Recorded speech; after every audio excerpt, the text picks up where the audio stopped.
নমস্কার, আমি উমা চলে এসেছি আপনাদের কাছে নতুন একটা ব্লগ নিয়ে। সবাই কেমন আছেন? আমি তো খুব ভালো আছি। কি সবজি এখানে কুচি করেছি না, গাজর, বিনস, ক্যাপসিকাম, আদা, কাঁচা লঙ্কা কুচি, কিছু কল, কাজু, কিশমিশ।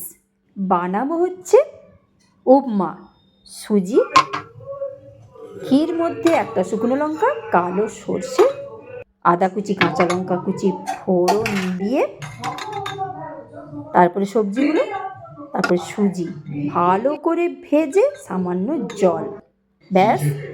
আর এটা হচ্ছে ছোলা মুখকে অল্প নুন দিয়ে জলে সেদ্ধ করে নিয়েছি, কিছু ফল। এই হলো আমার আজকের ব্রেকফাস্ট। এবারে লাঞ্চ।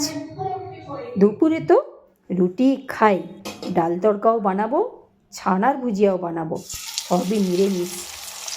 কী করবো, মাথায় ঘুরঘুর করছে, একটা চিন্তা মাথায় ঢুকেছে। কারণ আমার শিব ঠাকুর পেঁয়াজ রসুন ছাড়া ডাল তড়কা খায় না, তাই একটু হিং দিয়ে দিলাম। হ্যাঁ, জানি না কী হবে। একটা শুকনো লঙ্কা, গোটা জিরে, আদা, কাঁচা লঙ্কা কুচিয়ে একটু ভেজে নিয়ে তার উপরে সামান্য হিং আর টমেটো, ওপরে একটু ধনে গুঁড়ো আর জিরে গুঁড়ো, সব একসাথে মিশিয়ে একটু ভেজে নিয়ে সেদ্ধ করে রেখেছিলাম 5 মিশালি ডাল, সামান্য নুন হলুদ দিয়ে ওটাও দিয়ে দিলাম। এবারে একটু ফুটে উঠলেই রেডি হয়ে যাবে ডাল তড়কা। শুকনো লঙ্কাটা বার করে নিই, ঝাল হয়ে যেতে পারে। হয়ে গেছে একেবারে আমার সম্পূর্ণ ডাল তড়কা।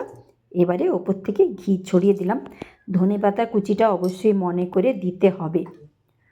তো সে যাই হোক, শিব ঠাকুর জানে না, কিন্তু আমি কিন্তু সম্পূর্ণ নিরামিষভাবে বানিয়ে আজকে তো দিয়ে দিলাম। তো জানি না খাবে কি না। তো রাধা গোবিন্দ দেয় হলে সব ঠিক হয়ে যাবে, তাই না? তো এই যে ছানার ভুজিয়া বানাবো, ছানা, টমেটো, ধনেপাতা, কাঁচা লঙ্কা, আদা কুচি করে নিয়েছি।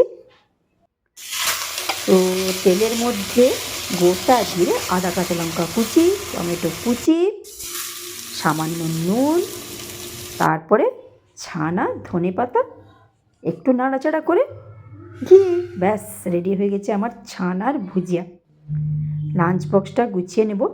এবারে এই যে কাঁচা লঙ্কাটা লালটা, এটা হচ্ছে আমার টবে হয়েছিল, তো প্রত্যেক দিন একটা করে লাগে। হ্যাঁ, লাঞ্চ বক্সে জানি না খায় কি না, ভীষণ ঝাল।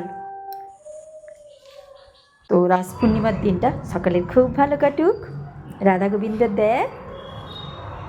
এতক্ষণ সাথে থাকার জন্য সকলকে অসংখ্য ধন্যবাদ। ভালো থাকবেন সবাই। রাধে কৃষ্ণ।